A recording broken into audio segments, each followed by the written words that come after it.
مجلس کے اندر آپ کا ایک ذاتی حق آپ کے ذات عقیدت اور محبت کے حوالے سے جس کا پوسٹر کے اندر عنوان بھی دیا گیا اور ابھی اعلان بھی کیا گیا، عقیدہ حیات النبی، آپ صلی اللہ علیہ وسلم کس بلند مقام اور مرتبہ کے حامل شخصیت تھے، کن کن کمالات سے اللہ نے نوازا تھا، ہم بارہا سنتے رہتے ہیں اور سب سننے کے بعد یہ سن لیجئے کہ آپ کے کسی ایک کمال جس کو ہم آپ کی شان کمالیت کے اعتبار سے کوئی ادنا کمال کہہ سکیں، اگر اسی ایک کو ہم پکڑ کے پوری زندگی اپنی زبان کو چلاتے رہیں، آپ کے اس ایک کمال کے بیان کا حق ادا نہیں ہو سکتا۔ ایسے بلند بالا اخلاق و کردار اور کمالات کے اوپر آپ فائز ہیں۔ اللہ تبارک و تعالیٰ کے بعد جو کچھ ہے اب آپ ہیں۔ اللہ کی ذات ہمارے عقل و شعور سے بالا تر ہے، اس لیے کہ آپ اللہ ہیں۔ ہمارے حضرت نبی کریم علیہ السلام کے بلند بالا مقام ہماری رسائی اور شعور سے بالا تر ہے، اس لیے کہ اللہ نے اس مقام تک ہمیں نہیں پہنچایا ہے۔ کسی بڑے کا مقام دیکھنے کے لیے اس سے بڑا ہونا پڑتا ہے۔ نبی کریم علیہ السلام اللہ کے بعد سب سے بڑے ہیں۔ آدم و موسیٰ اور عیسیٰ آپ کے مقام کی کنڈ تک اور آپ کے بلند بالا اخلاق اور مقام کے انتہا تک ان کی رسائی نہیں ہو سکی۔ ہم اور آپ ایک عام امتی اور گناہگار انسان کی کیسے ہو سکتی ہے؟ اس لیے آپ کی حقیقت اور آپ کے تعریف کا لب لباب بس یہ ہے، بعد از خدا بزرگ کوئی قصہ مختصر۔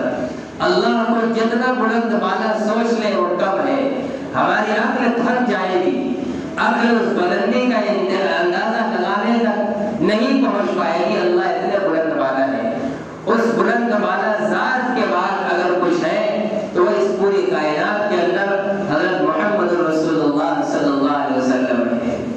آپ ہی کے صدقے میں دنیا میں آج جو ذرا سی ہم عافیت میں ہیں، اس گئے گزرے دور کے اندر بھی وہ نام کا جو ہم نام لیتے ہیں اسی کا صدقہ ہے، آپ کی حیات کا صدقہ ہے۔ قیامت تک کے لیے آپ کو زندہ جاوید بنایا گیا ہے، اس لیے کہ آپ کا دین، آپ کی تعلیمات قیامت تک کے لیے ہے، تو ضروری تھا کہ آپ کو بھی حیات جاویدانی عطا کی جائے۔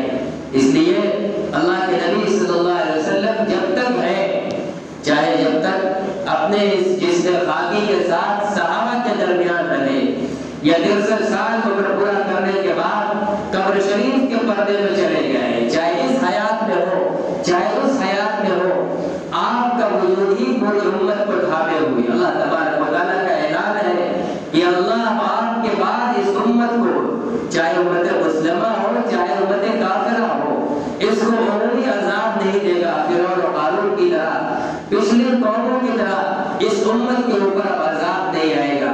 جب تک آپ ان کے بیچ موجود ہیں اور آپ ان کے لیے استغفار کرتے رہیں گے، ان کے اوپر عذاب نہیں آئے گا۔ اللہ تبارک و تعالیٰ کا اعلان ہے، اس لیے اہل سنت والجماعت کا یہ عقیدہ ہے کہ آپ صلی اللہ علیہ وسلم کی جو دنیاوی عمر شریف ہے 63 سال کی، جس پر آپ تبلیغ نبوت کے مکلف تھے، وہی صرف آپ کی حیات کا زمانہ نہیں ہے، وہ آپ کی حیات دنیاوی ہے، جسم کے ساتھ، روح کے ساتھ، تمام نبوی خصائل و کمالات کے ساتھ۔ اس 63 سالہ عمر کے بعد اللہ تعالیٰ نے کل نفس ذائقۃ الموت کی اس عمومیت پر عمل کرتے ہوئے لمحے کے لیے آپ پر موت ڈالی ہے، لیکن جو ہی قبر کے پردے کے اندر آپ روپوش ہوئے ہیں، اللہ نے پھر ان کے اوپر حیات جاویدانی ڈال دی ہے۔ جس جسم اور روح کے ساتھ ابو بکر اور عمر کے سامنے زندہ موجود تھے، اسی جسم روح اور اس سے زیادہ توانائی کے ساتھ ابو بکر اور عمر کے ساتھ حجرہ عائشہ کے اندر آج بھی پردے کے اندر آرام فرما ہے، حیات ہے، ان کی زندگی ہے۔ یہ ہمارا عقیدہ ہے، اس کا انکار کرنا یہ بڑی گمراہی ہے۔ اہل سنت والجماعت سے خارج ہے وہ انسان جو حضرت نبی کریم صلی اللہ علیہ وسلم کو 23 سال کی مدت کے بعد پھر ان کو مردہ مانے۔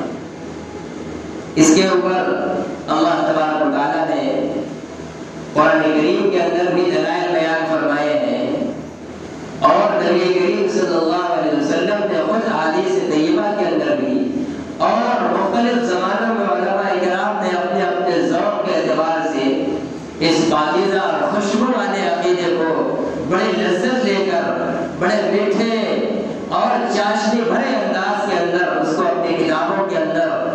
اپنے رسالوں کے اندر اور کی تحریر و تقریر کے اندر لکھا اور بیان کیا ہے۔ اللہ تبارک و تعالیٰ قرآن کریم کے اندر فرماتے ہیں ان اللہ و ملائکتہ یصلون علی النبی یا ایھا الذین آمنوا صلوا علیہ وسلموا تسلیما۔ یقیناً اللہ تعالیٰ اور اس کے فرشتے نبی صلی اللہ علیہ وسلم پر درود و سلام بھیجتے رہتے ہیں۔ اے ایمان والو، تم بھی نبی پر درود و سلام خوب بھیجتے رہا کرو۔ اس آیت سے علماء نے اس مسئلے پر استدلال کیا ہے کہ اللہ کے نبی صلی اللہ علیہ وسلم قبر شریف کے اندر زندہ ہیں۔ وہ اس طرح کہ اللہ اعلان فرما رہے ہیں کہ اللہ اپنے نبی پر درود و سلام بھیج رہا ہے، درود و سلام کے ذریعے ان کا اعزاز کر رہا ہے۔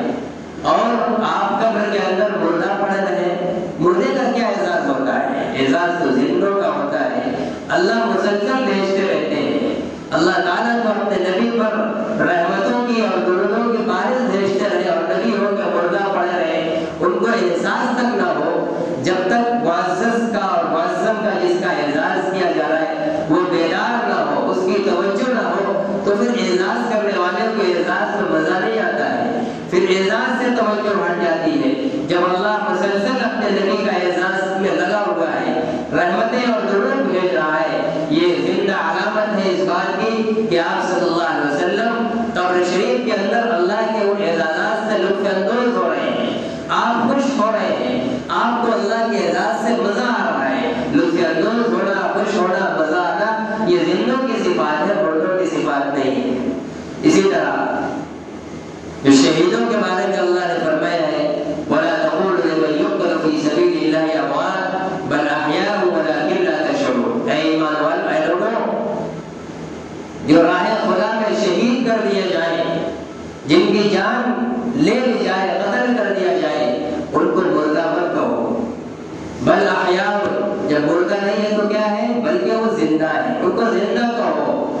وَلَٰكِن لَّا تَشْعُرُونَ، لیکن تم سمجھ نہیں پاؤ گے۔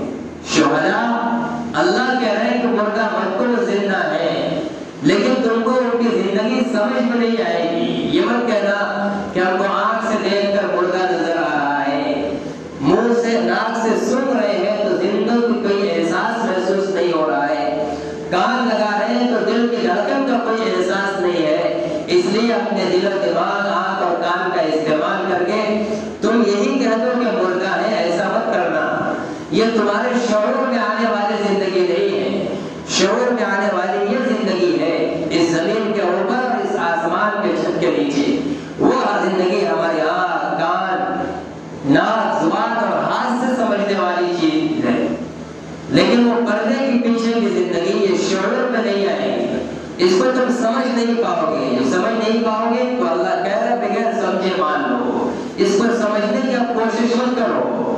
اب کو یہ کہیں کہ آپ کو سمجھ میں نہیں آ رہا ہے تو اس کا مطلب یہ ہے کہ وہ قرآن پہ ایمان نہیں رکھ رہا ہے۔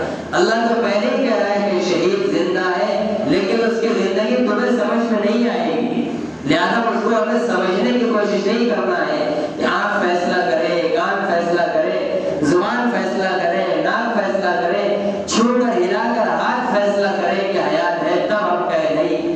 شہیدوں کی حیات کا ادراک ان بدن کے حواس اور اعضاء سے نہیں ہو سکتا، ان کو سمجھنے کی کوشش مت کرو، بغیر سمجھے ان کو مان لو۔ جیسے ہم بہت سے احکام خود اللہ کی ذات کو ہم سمجھ نہیں پا رہے ہیں، اللہ کی ذات کی حقیقت ہمارے عقل میں نہیں آ سکتی، لیکن ہم مانتے ہیں۔ خود رسول اللہ صلی اللہ علیہ وسلم کو ہم نے نہیں دیکھا، لیکن ہم ان کو مانتے ہیں، نبی تسلیم کرتے ہیں۔ روزمرہ کی عبادتوں میں بہت سی عبادات ہیں جن کی حقیقت ہمیں سمجھ میں نہیں آتی، لیکن ہم مانتے ہیں۔ مثال کے طور پر وضو ہے، وضو ٹوٹتا ہے پیشاب پخانے سے، ہوا خارج ہونے سے وضو ٹوٹتا ہے۔ جب وضو کرنے جاتے ہیں تو ہم ہاتھ دھلتے ہیں، چہرہ دھلتے ہیں، سر کا مسح کرتے ہیں، کانوں کا مسح کرتے ہیں، پاؤں دھلتے ہیں۔ حالانکہ نجاست نکلی ہے شرمگاہ کے مخصوص اعضاء سے، ہوا خارج ہوئی ہے مخصوص راستے سے، لیکن دھلا جا رہا ہے چہرے کو، ہتھیلی کو، سر کا مسح کیا جا رہا ہے، اور پھر ہم اپنے آپ کو پاک سمجھ کر نماز پڑھتے ہیں، اور پھر ریا خارج ہوتی ہے، پھر وضو ختم سمجھتے ہیں۔ ابھی ہاتھ اور پاؤں کو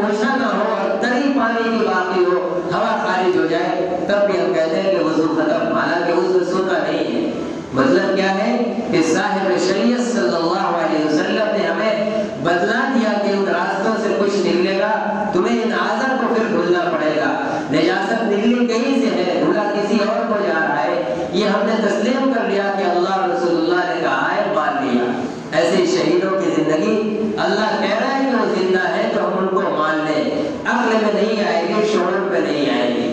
عقل میں آنے کے لیے ہمیں بھی شہید ہونا پڑے گا، شہید ہو جائیں گے، مشاہدہ ہو جائے گا۔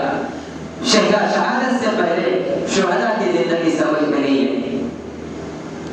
اس آیت سے علماء نے انبیاء کرام کی حیات کا بھی استعمال کیا ہے، وہ اس طرح کہ شہداء سے افضل ہے انبیاء۔ شہداء نے راہ خدا کے اندر اپنی جان قربان کی ہے، اپنی ایک زندگی کو قربان کیا ہے، اور انبیاء کرام اللہ کے راستے میں اپنا سب کچھ قربان کرتے ہیں، اپنی عزت کو، اپنے پریوار کو، اور حتیٰ کہ ان کی نمازیں، روزہ، زکات، زندگی کا پل پل سب راہ خدا کے لیے وقف ہوتا ہے۔ نبی مقام نبوت پر فائز ہو کر وہ کوئی کاروبار نہیں کرتا تھا، دن رات اگر اس کا کوئی مشغلہ ہے تو صرف اللہ کے آئے ہوئے پیغام کو بندوں تک پہنچانا۔ اور انبیاء نے شہداء کے مقام اور فضیلت کو بیان کیا ہے، اور یہ بھی مسلم ہے کہ شہداء تمام فضیلتوں کے باوجود انبیاء سے کم فضیلت والے ہیں۔ جب کم فضیلت والا زندہ رہ سکتا ہے تو ان فضائل کو بیان کرنے والا بڑی فضیلت والا بدرجہ اولا زندہ ہوگا۔ اور نبی کی زندگی اس لیے بھی ہے کہ آپ کا دین قیامت تک کے لیے، اور آپ قیامت تک کے لیے اس انسانیت کے اپنی امت کے محافظ اور نگہبان ہیں، امت کے اعمال کے نگراں ہیں، اور یہ اسی وقت ہو سکتا ہے جب آپ کو زندہ مانا جائے۔ چنانچہ اسی زندگی کو تسلیم کر کے حدیثوں سے یہ بات ثابت ہے کہ ہمارے اعمال نبی کریم صلی اللہ علیہ وسلم کی خدمت میں پیش ہوتے ہیں، بتلایا جاتا ہے کہ فلاں ابن فلاں نے یہ کام کیا، فلاں ابن فلاں نے یہ اچھا کیا، یہ برا کیا، یہ گناہ کیا، یہ بتلایا جاتا ہے۔ نبی اپنے روضے میں تشریف فرما ہو کر ہم سب کے اعمال کی نگہبانی کرتے ہیں، ان کو اطلاع دی جاتی ہے، ان کو بتلایا جاتا ہے۔ نبی کریم صلی اللہ علیہ وسلم کی حیات پر اس کے علاوہ اور بھی قرآن آیات ہے جس سے علماء کرام نے یہ مسئلہ نکالا ہے کہ انبیاء کرام اپنے قبروں کے اندر زندہ ہیں۔ جب درود شریف کا حکم نازل ہوا اور آپ صلی اللہ علیہ وسلم نے درود شریف کے بارے میں یہ حکم بیان فرمایا، ان للہ تعالی ملائکۃ سیاحین فی الارض یبلغونی بامتی السلام، اللہ کے کچھ فرشتے زمین پر چلتے پھرتے رہتے ہیں جو میری امت کی طرف سے درود و سلام مجھ کو پہنچاتے ہیں۔ صحابہ نے پوچھا ہے یا رسول اللہ ان الصلاۃ لا تعرض علیک وقد علمت، آپ تو قبر کے اندر دفن ہونے کے بعد مٹی میں بوسیدہ آپ کا جسم ہو جائے گا، سڑ گل جائے گا، تو پھر آپ پر کیسے درود و سلام فرشتے پیش کریں گے؟ اللہ کے نبی نے فرمایا ان اللہ تعالی حرم علی الارض ان تاکل اجساد الانبیاء، اللہ نے زمین پر یہ بات حرام کر دی ہے کہ وہ انبیاء کے جسموں کو کھائے۔ انبیاء کا جسم زمین نہیں کھا سکتی، وہ صحیح سالم اور محفوظ رہیں گے، اور پھر فرشتوں کا سلام ان کو نام بنام بتایا جائے گا۔ آپ اگر قبر کے اندر نعوذ باللہ مردہ ہے تو پھر مردے کو بتانے کا کیا مطلب کہ زید نے آپ کے اوپر سلام بھیجا ہے، خالد نے آپ کے اوپر سلام بھیجا ہے، مردوں سے کوئی بات نہیں کرتا ہے۔ حضرت صدیق اکبر رضی اللہ تعالیٰ عنہ نے وفات کے بعد جب آپ کا جسم مبارک حجرے کے اندر تشریف فرما تھا، جب صحابہ میں قابل تھے، حضرت عمر جیسے انسان ننگی تلوار لہرا رہے تھے کہ خبردار کسی نے اگر کہا کہ محمد کی وفات ہو گئی، عمر کی تلوار اس کے گردن کو، اس کے سر کو اس کے تن سے جدا کر دے گی۔ حضرت صدیق اکبر رضی اللہ تعالیٰ عنہ آئے، روح انور سے چادر ہٹائی اور آپ کو مخاطب کر کے جو تقریر فرمائی ہے، یہ علامت ہے، یہ دلیل ہے اس بات کی صدیق اکبر بھی حضرت نبی کریم صلی اللہ علیہ وسلم کو زندہ سمجھ رہے تھے، تبھی آپ نے وہاں زندوں جیسا آپ سے خطاب کیا ہے، ورنہ مردوں سے کوئی مخاطب نہیں ہوتا ہے۔ آپ صلی اللہ علیہ وسلم زندہ تھے، اسی لیے جیسے مردوں کی جنازے کی نماز ہوتی ہے اس انداز کی آپ کی نماز جنازہ نہیں ہوئی، کیونکہ آپ ہمارے اور آپ کی طرح مردہ نہیں تھے۔ 8-8 10-10 لوگ باری باری آ کے انفرادی انہوں نے نمازیں پڑھی ہیں، وہ ہمارے اور آپ کے جنازے کی نماز کی شکل نہیں ہوئی۔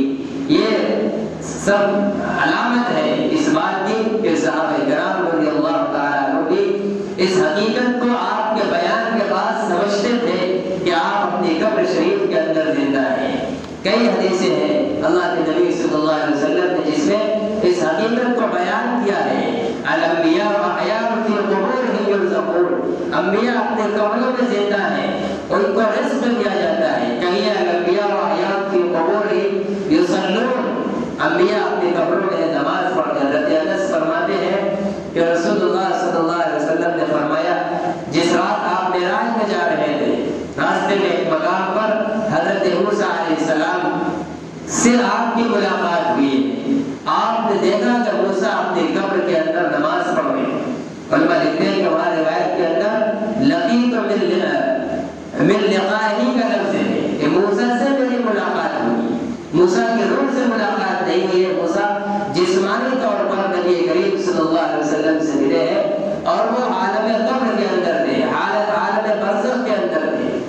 آپ صلی اللہ علیہ وسلم نے دوسرے انبیاء کی حیات کا مشاہدہ کیا ہے، تو آپ تو بدرجہ والا زندہ ہو گئے۔ خیر، بہت سے قرآنی آیات کے اقتضاء سے، اشارے سے، سراحت سے یہ پتہ چلتا ہے اور متعدد احادیث سے کہ نبی کریم صلی اللہ علیہ وسلم اپنے قبر شریف کے اندر زندہ ہے۔ حضرت ابوبکر صدیق رضی اللہ تعالیٰ عنہ کا جب وصال کا وقت ہو رہا تھا تو آخری وصیت میں حضرت عائشہ کو ایک وصیت فرمائی کہ لوگوں سے کہنا کہ جب میرا انتقال ہو جائے تو میرا جنازہ تیار کر کے لا کر میرے محبوب کے حجرے کے دروازے پر رکھ دینا، اگر اندر سے مجھے پکارا اور بلایا جائے تو اندر دفن کرنا، ورنہ کسی بھی گمنام جگہ ابوبکر کو دفن کر دینا۔ چنانچہ وصیت کے مطابق آپ کو تیار کیا گیا، حجرہ عائشہ جس میں آپ صلی اللہ علیہ وسلم کی قبر مبارک آرام فرما ہے، دروازے پر لا کے رکھا گیا۔ اندر سے آواز آئی ادخل الحبیب الی الحبیب، ایک محبوب کو اس کے دوسرے محبوب کے حوالے کر دو۔ جب اندر سے لوگوں نے یہ آواز سنی ہے تب ابوبکر کو اس حجرے کے اندر دفن کیا گیا ہے۔ وہ آواز دینے والے کوئی اور نہیں تھے، وہ صاحب قبر جناب رسول اللہ صلی اللہ علیہ وسلم تھے، اور ان کو زندہ آواز دے سکتا ہے، مردہ آواز نہیں دے سکتا۔ حضرت عمر رضی اللہ تعالیٰ عنہ بھی اپنی شہادت کے بعد اسی حجرے کے اندر مدفون ہوئے۔ حضرت عائشہ فرماتی ہے کہ جب تک نبی کریم صلی اللہ علیہ وسلم اور ابوبکر یہاں مدفون تھے تو میں بلا حجاب اس ہجرے میں آتی جاتی تھی، کیونکہ ایک باپ ہے، ایک شوہر ہے، نہ باپ سے پردہ ہے نہ شوہر سے پردہ ہے۔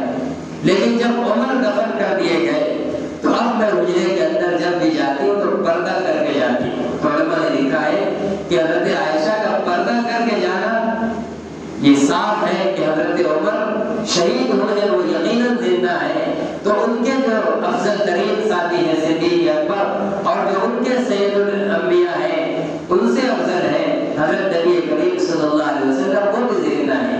ورنہ اگر مردہ ہوتے حضرت عمر تو پھر حضرت عائشہ کو اس قبر کے اوپر مردے کے پاس پردہ کر کے جانے کی کیا ضرورت تھی؟ حضرت عائشہ بھی سمجھتی ہے کہ ہمارے والد کے دوست ابو عمر اور ان دونوں کے سردار اور سردار اور ہمارے شوہر حضرت نبی کریم صلی اللہ علیہ وسلم بھی قبر شریف کے اندر بحیات ہیں۔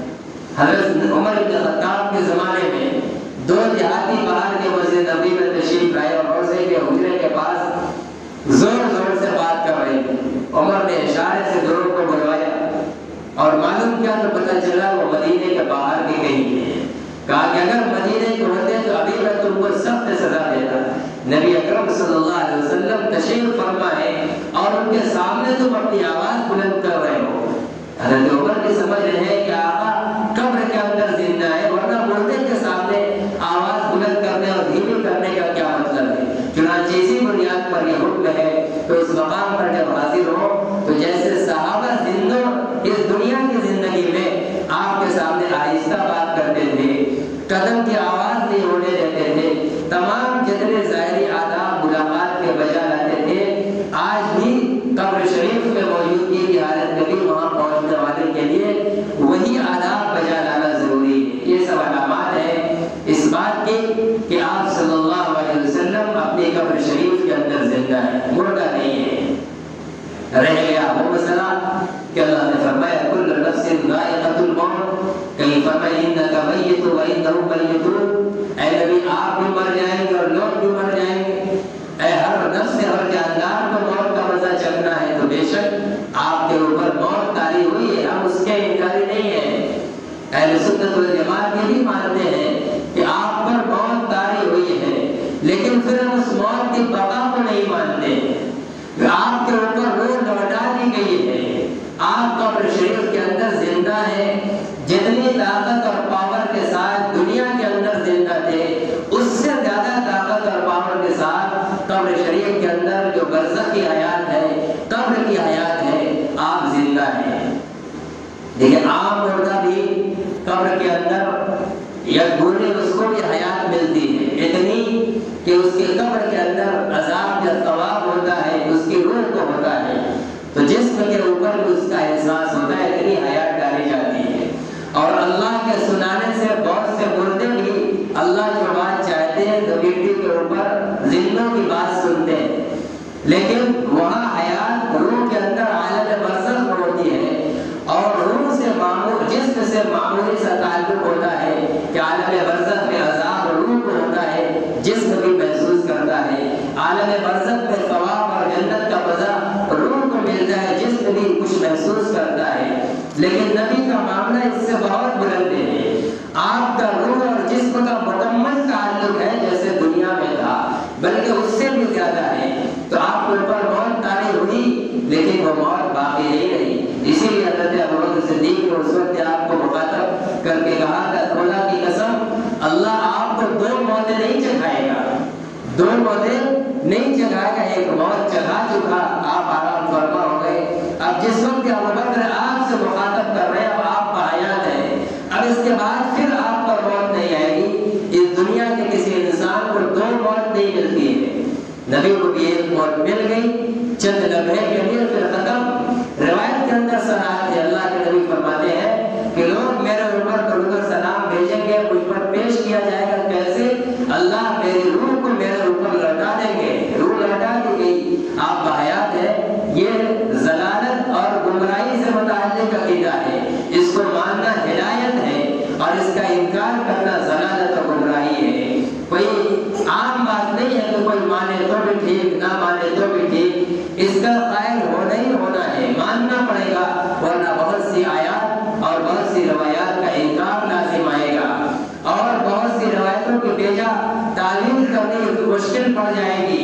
اس لیے آپ صلی اللہ علیہ وسلم کو باحیات اہل سنت والجماعت، خلفائے راشدین، صحابہ اور تابعین ہر زمانے کے اندر مانتے چلے آئے ہیں، اور قیامت تک یہ عقیدہ رہے گا۔ ہمارے ملک میں 1957 سے پہلے تک پورے عالم کے اندر 1400 سال یہ عقیدہ متفق علیہ رہا ہے، کبھی اس پر اختلاف نہیں ہوا ہے۔ جس نے بھی لکھا ہے حیات الانبیاء اس بات لکھا ہے، اس کے قائل ہے سب، اس لیے کہیں اس کے بارے میں اختلاف نہیں ملا ہے۔ اختلاف بعد کے لوگوں نے کیا ہے، انگریزوں کے پیداوار لوگوں نے کیا ہے، اور وہ کل نفس ذائقۃ الموت میں اپنے نفس کو نبی کا نفس سمجھنے لگے۔ جیسے ہمارے اوپر موت آتی ہے ویسے نبی کے اوپر موت آتی ہے، جیسے ہم مٹی میں دفن ہو تو ہمارے جسم کو مٹی کھا جاتی ہے، تو وہ سمجھے کہ ایسے نبی کو بھی کھا جائے گی۔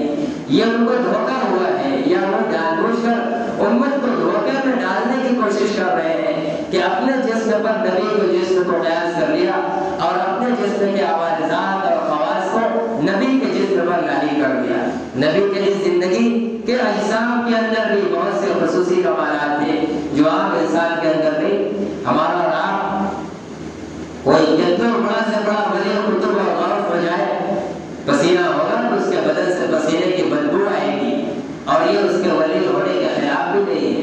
لیکن نبی کریم صلی اللہ علیہ وسلم وہی انسانی جسم ہے، وہی غذا کھاتے ہیں جو صحابہ اور لوگ بھی کھاتے تھے، لیکن آپ کے جسم مبارک سے ہونے والے پسینوں کے اندر خشک و عنبر سے زیادہ خوشبو ہوتی تھی۔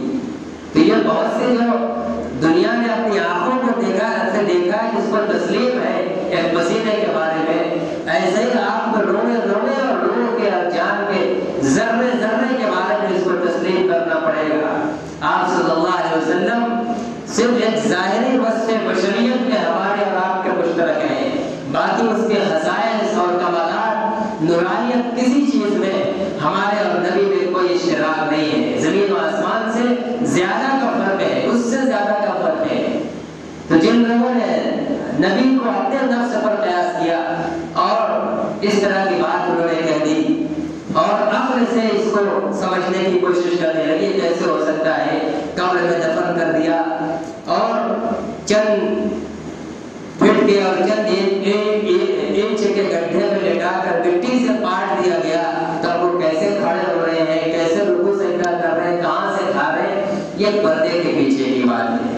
پردے کی پیچھے کی بات ہے. اللہ نے کہہ دیا تھا وَلَٰكِنْ لَا تَشْعُرُونَ، یہ تو کو سمجھ میں نہیں آئے گا. اس کے حقائق کو سمجھنے کی کوشش مت کرو، بس مان لو کہ اللہ کے نبی اپنے قبر کے اندر زندہ ہیں. جیسے اللہ تعالیٰ ہمیں اس آسمان و زمین کے اتنے لمبے خلا کے درمیان کھلا پلا رہا ہے، وہ اللہ قبر اور صاحب قبر کے معمولی سے خلے کے درمیان کی کھلا کر پلانے پر، اس کے اندر وسعت پیدا کرنے پر قادر ہے. وہ غیبی چیزیں ہیں، ایمان بالغیب کے قبل سے اس کے حقائق تک نہیں پہنچ پائیں گے. تو جو چیز ہماری نہیں ہے، اللہ نے کہا یہ تم کو نہیں سمجھ میں آئے گی، نہ تمہاری آنکھ سمجھ پائے گی، نہ تمہارا کان سمجھ پائے گا، نہ زبان اور ہاتھ نہ دماغ. تو وہاں ہمیں سمجھ دماغ لگانے کی ضرورت نہیں ہے، بس مان لیا جائے کہ اللہ کے نبی صلی اللہ علیہ وسلم قبر شریف کے اندر زندہ ہے. اور ایسے تو متعدد واقعات ہیں کہ بزرگان دین پہنچے ہیں، روضہ گھر پہ سلام پیش کیا ہے اور بلب سے نفیس آپ کی مبارک زبان سے جواب سنا ہے. ایک عربی نبی کریم صلی اللہ علیہ وسلم کی خدمت میں حاضر ہوا اور کہا کہ اللہ نے قرآن میں کہا ہے کہ اگر لوگ اپنی جانوں پر ظلم کریں، لوگ اپنی جانوں پر ظلم کریں یعنی گناہ کریں اور پھر آپ کی خدمت میں آئیں اور آپ سے مغفرت کی دعا کروائیں، آپ مغفرت کی دعا کریں کہ اللہ ان کو معاف کر دے گا. وہ عربی شخص آیا کہ اللہ کے نبی حجرے پر قبر شریف پر حاضر ہو کر مخاطب کر کے کہ اللہ کا یہ اعلان ہے کہ جو گناہگار آپ کے پاس آئے گا اور مغفرت کی بھیک آپ سے مانگے گا، آپ سے استغفار کروائے گا، تو اللہ ہم گناہگار کو معاف کرے گا. ہم اللہ کے حکم پر عمل کرتے ہوئے آپ کی خدمت میں حاضر ہیں. آپ سے گزارش کرتے ہیں کہ ہمارے گناہوں کے لیے آپ اللہ سے معافی مانگیں. روایت میں ہے کہ ایک صحابی کو خواب میں اللہ کے نبی تشریف لائے اور کہا اس سے کہو کہ میں نے اللہ کے حضور کو اس کے لیے دعائے مغفرت کر دی، وہ بخش دیا گیا. دعائے مغفرت زندہ کرتا ہے کہ مردہ کرتا ہے؟ ظاہر ہے کہ زندہ کرتا ہے. وہ عربی کو زندہ سمجھ کے آیا تھا.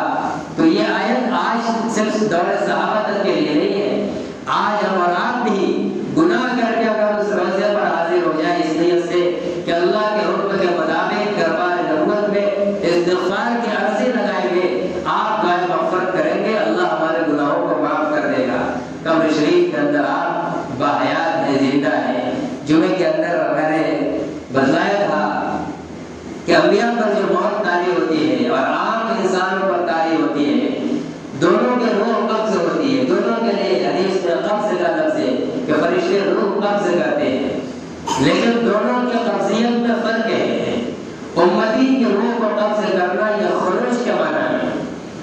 فرشتہ موت کا جب ہمارا وقت آئے گا تو ہمارے بدن کے روئے روئے سے روح کو نکال لے گا، اور اگر نیکوکار بندہ ہوگا تو نہایت خوبصورت کپڑے میں عزت و احترام کے ساتھ اعلیٰ علیین میں لے جائے گا، اور گناہگار کی ہوگی تو کالے کھڑے کپڑے میں لپیٹ کر سجین کے اندر داخل کیا جائے گا.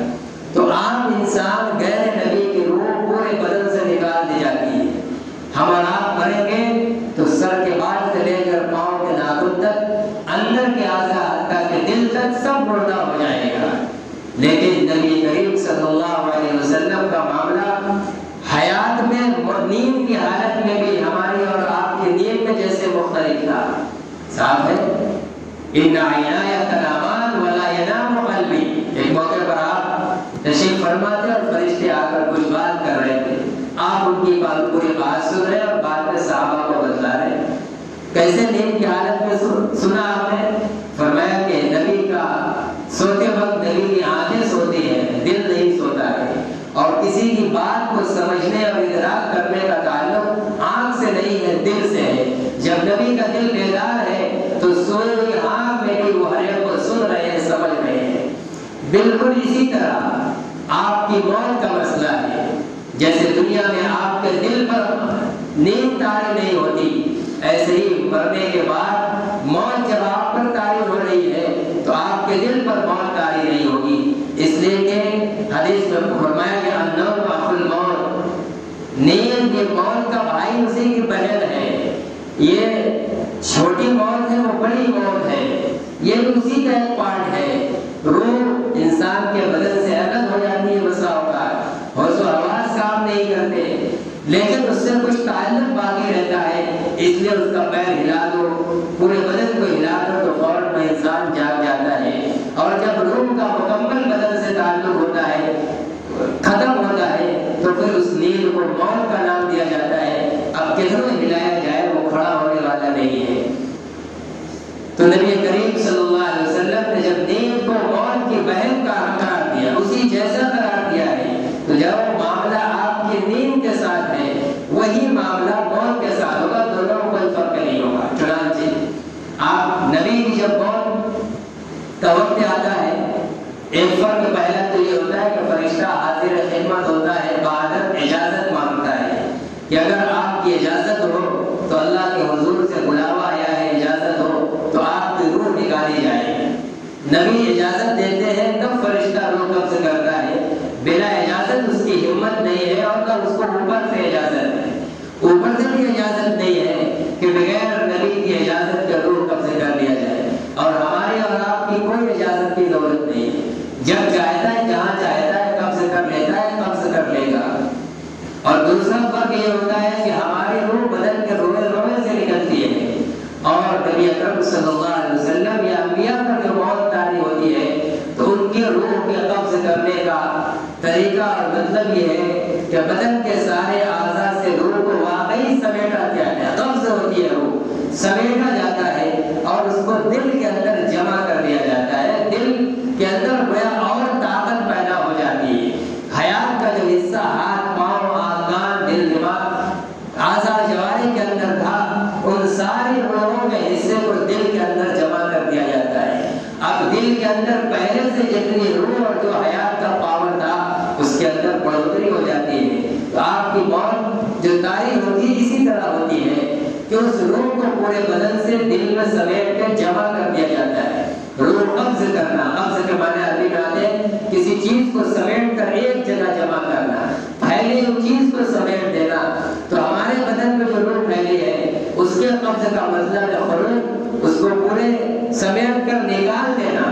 اور نبی کے روح کے قبض کا حقیقی معنی ہے کہ بدن کے سارے اعضاء سے روح کو سمیٹ کر دل کے اندر جمع کر دینا۔ یہی آپ کے اوپر، نبیوں کے اوپر ایسے ہی موت طاری ہوتی ہے، اور جب اللہ چاہتے ہیں کچھ لمحے کے بعد پھر ان کے اوپر وہ حیات پورے بدن کے اوپر واپس کر دی جاتی ہے۔ اب آپ اپنی قبروں کے اندر پورے اعضاء اور جوارح کی حیات کے ساتھ زندہ ہے۔ جو قریب سے حدیث میں ہے من صلی علیہ نائیا بلغته عنی، جو دور سے مجھ کے میرے اوپر درود و سلام بھیجتا ہے تو فرشتوں کے ذریعے مجھ تک پہنچایا جاتا ہے۔ ومن صلی علیہ من قریب اعلمته، اور جو میرے پاس قریب سے آ کر اگر کوئی سلام میرے اوپر بھیجتا ہے سمعته، تو میں اس کو اپنے کانوں سے سنتا ہوں اور جواب دیتا ہوں۔ اور میں نے بتایا کہ بہت سے بزرگان دین نے اپنے کانوں سے روضہ گھر سے آپ صلی اللہ علیہ وسلم کے اپنے سلام کے جواب میں آپ کے جواب کو سنا ہے۔ تو یہ ایک بنیادی ہدایت کا اور اہل سنت والجماعت کا عقیدہ ہے، اور یہ کبھی بھی اختلافی نہیں رہا ہے۔ آپ صلی اللہ علیہ وسلم کو قبر شریف کے اندر مردہ ماننا یہ بہت بڑی گمراہی ہے، اور یہ عجیب اتفاق ہے کہ آج دنیا میں، ہمارے ملک میں، دوسرے ملک میں جو لوگ آپ کو قبر کے اندر مردہ مانتے ہیں ان کو مماتی کہا جاتا ہے، ان کو مردہ کہا جاتا ہے، مردہ والے، اسی سے ان کا تعارف اور شناخت ہو گئی ہے۔ اور جو اللہ کے نبی کو زندہ مانتے ہیں وہ مر بھی جائیں تو ان کو حیاتی کہا جاتا ہے۔ نبی کریم صلی اللہ علیہ وسلم کے ذات کے حوالے سے، آپ کے اس ذات کے حوالے سے اس عقیدے کا دل کے اندر بیٹھانا اور اس کے قائل ہونے کا ایک ظاہر